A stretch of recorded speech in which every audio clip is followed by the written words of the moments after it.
تو پھر ڈیفینیٹلی جب جناب جڑی عدالتاں 'چ بیٹھیاں شخصیات یعنی ون سائڈڈ ہو جائیں اور قانون کی وائلیشن کرنا شروع کر دیں اور ملزمان کو پروٹوکول دینا شروع کر دیں تو پھر ڈیفینیٹلی پھر یعنی آؤٹ آف دا وے بہت ساری چیزیں جو ہیں وہ آتی ہیں اس میں. تو یہ ایک بڑا انفارچونیٹ ہے کہ یہ جناب یعنی عدالتیں قائم کی گئی ہیں اور مطلب یہ پروگرام بنایا گیا جی کہ جو 9 مئی کے وہ جو سویلینز بھی تھے شاید 102 کے قریب تھے تو ان کا جو یعنی فوجی عدالتوں میں ٹرائل جو ہے وہ شروع کر دیا جائے. تو وہ شاید ٹرائل شروع ہو بھی چکا تھا. تو اب اسی دوران جناب یہ کالعدم قرار دیا گیا. اب جہاں وزارت دفاع حکومت اور یعنی ایون میرے خیال میں جو چاروں صوبائی اسمبلیز ہیں صوبائی حکومتیں ہیں یعنی وہ بھی اس میں یعنی فریق بن رہی ہیں اور اس فیصلے کے خلاف جو یعنی اپیل ہے اور اس اپیل کو اب ٹیکنیکلی بیس پر انہوں نے یعنی مطلب چیلنج کیا ہے. اور ٹیکنیکلٹیز میں یعنی چیلنج اس طرح کیا گیا ہے کہ اس میں ایک جو سب سے بڑا یعنی معاملہ ہے کہ یہ جو بینچ تھا یعنی جو اس وقت ریفارم ہوا تھا اور قاضی صاحب اور اس کمیٹی نے یعنی اس بینچ کو اسی طرح رکھا کہ وہ یعنی اس کی کرے. تو وہ جو اس وقت سٹے دیا گیا تھا ڈیفینیٹلی اور جتنے بھی فیصلے نیب ترامیم اور باقی معاملات کے متعلق کیے گئے تھے ڈیفینیٹلی وہ سپریم کورٹ پریکٹس اینڈ جو یعنی پروسیجر بل تھا یعنی اس کے ہوتے ہوئے تو اس طرح عمر عطا بندیال بنا ہی نہیں سکتے تھے بغیر کمیٹی کے بینچز. تو مجھے یہ لگ رہا ہے کہ اب جیسے میرے استاد محترم ہے سعید چوہے صاحب تو میں ان کو بڑے غور سے سن رہا تھا تو مجھے ان کی بات یعنی وزن نظر آیا کہ یہ اس بیس پر یعنی فیصلہ ریورس ضرور ہو سکتا ہے. ویسے تو کیونکہ معزز چیف جسٹس آف پاکستان سردار طارق مسعود صاحب بھی اور چیف جسٹس صاحب بھی اور نیچے منصور علی شاہ صاحب ہیں مطلب یہ تمام ججز ہیں یہ ان کے جو پریویس یعنی فیصلے ہیں وہ فوجی عدالتوں کے یعنی بڑا سخت ان کا ورڈکٹ آیا ہے. تو ڈیفینیٹلی ان ججز کے لیے یعنی بڑا مشکل ہے کہ وہ فوجی عدالتوں کی موجودگی کو یعنی وہ یعنی برداشت کریں یا یعنی رہنے دیں. لیکن اب یہاں سوال یہ پیدا ہو جاتا ہے کہ اگر 7 رکنی یعنی بینچ سنتا ہے اور چیف جسٹس آف پاکستان اس کو یعنی اس کی سربراہی فرماتے ہیں تو ڈیفینیٹلی کیونکہ ماضی میں 2015 میں قاضی صاحب اور ان کے ساتھ جو ساتھی ہیں وہ یہ فیصلہ دے چکے ہیں کہ فوجی عدالتوں کی آئین اور قانون میں کوئی جگہ نہیں ہے. تو جو 5 رکنی بینچ نے بھی دیا تو اکارڈنگ ٹو دا لا اگر اس کو دیکھا جائے بادی نظر میں تو یہ بالکل میں نے اس وقت بھی کہا تھا کہ ایبسولوٹلی 100% ہے اور اس پر منو ان فیصلہ کرنا پڑے گا کیونکہ آگے اس کا ڈسمس ہونے کا چانس مطلب مجھے نظر نہیں آتا. اچھا لیکن یہاں اب کچھ سوالات ہے کہ وہ جو بینچ بنا تھا عمر عطا بندیال نے بنایا تھا اور جس طرح اس کو اور اس کی پروسیڈنگ کو یعنی چیلنج کیا گیا ہے تو اسی بینچ نے پھر یہ یعنی فیصلہ کیا ہے. تو ہو سکتا ہے کہ یہاں پر سپریم کورٹ آف پاکستان جو ہے اس فیصلے کو یعنی کالعدم قرار دے جتنے بھی فیصلے کیونکہ ابھی یاد رکھیے گا کہ جو فل کورٹ کا فیصلہ supreme court practice and procedure bill کا یعنی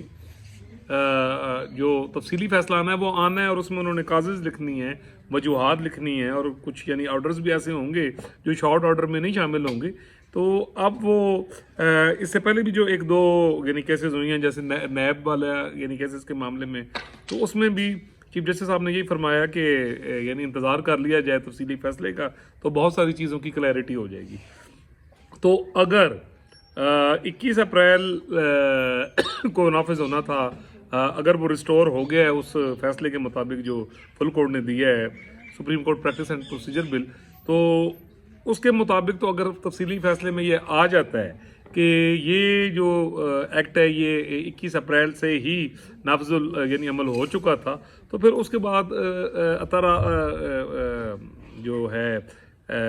عمر عطا بندیال نے جتنے بینچز بنائے اور اس نے جتنے فیصلے کیے تو وہ آٹومیٹیکلی خود ہی کالعدم ہو جائیں گے. تو اچھا لیکن اب اس کا مطلب یہ نہیں ہے میں پھر آپ کو یہ کہتا چلوں کہ جناب کہ فوجی عدالتیں یعنی ایکٹیولی طور پر کام کر سکیں گی. تو میرے وجدان میں یہ آ رہا ہے کہ ڈیفینیٹلی یہ دوبارہ چیلنج ہوں گی اور سپریم کورٹ آف پاکستان میں نہیں سمجھتا کہ شاید کنڈیشنل تو فوجی لوگوں کا جو اس میں انوالوڈ ہیں ان کی حد تک تو وہ انٹروین نہیں کریں گی لیکن سویلین کے معاملے میں مجھے پھر یہ آ رہا ہے کہ اگر دوبارہ اگر یہ کالعدم یعنی اگر وہ اس فیصلے کے تحت تفصیلی فیصلے کے تحت 21 اپریل میں اگر اس میں یہ لکھا ہے کہ جی وہ جو supreme court practice and procedure bill ہے اگر وہ وہاں سے نافذ العمل ہے تو پھر ڈیفینیٹلی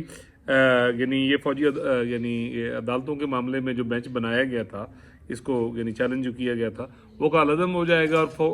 فوجی عدالتیں ریسٹور ہو جائیں گی اور اس کو پھر دوبارہ چیلنج کرنا پڑے گا، تو اس میں ڈیفینیٹلی کچھ یعنی ٹائم لگے گا۔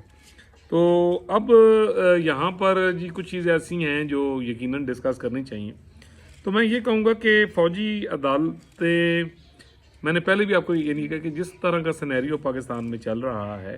میں یہ سمجھتا ہوں کہ یہ فوجی عدالت دیکھیں جو 9 مئی میں ملوث لوگ ہیں ان کے لیے معافی دینا اپنے پیروں کے اوپر کلہاڑی مارنے کے کلہاڑی جو ہے وہ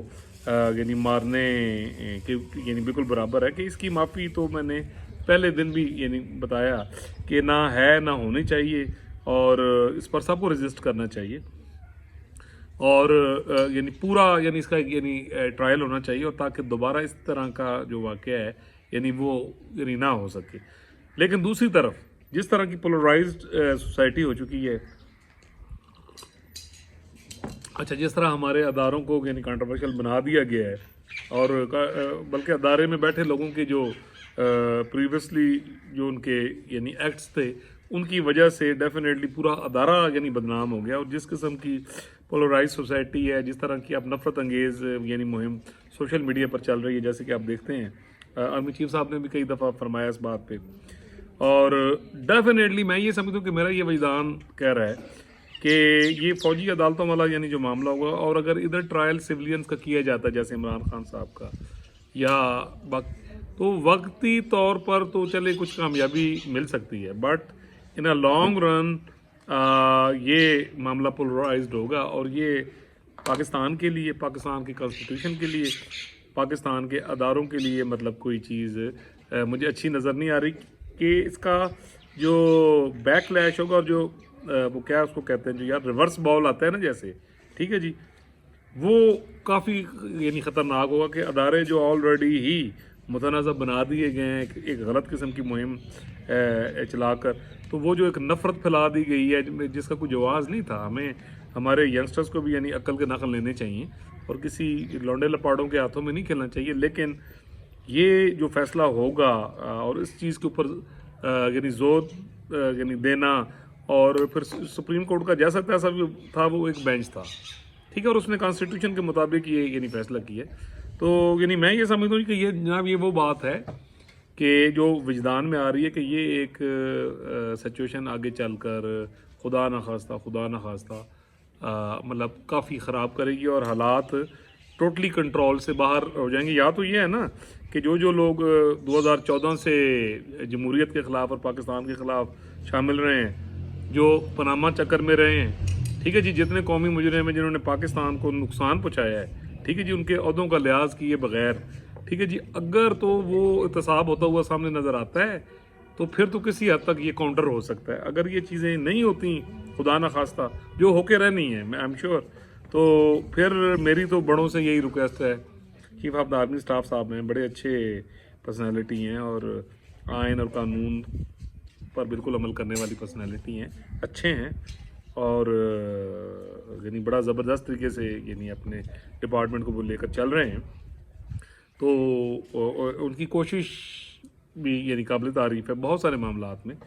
اب وہ یہاں بات کرنا ضروری نہیں ہے لیکن یعنی وہ ایفرٹ کر رہے ہیں، تو میری تو جی عمل ریکویسٹ یہ ہے کہ جو سویلین کورٹس ہیں، جناب چیف جسٹس آف پاکستان سے بھی میں ریکویسٹ کروں گا معزز جسٹس فائز صاحب سے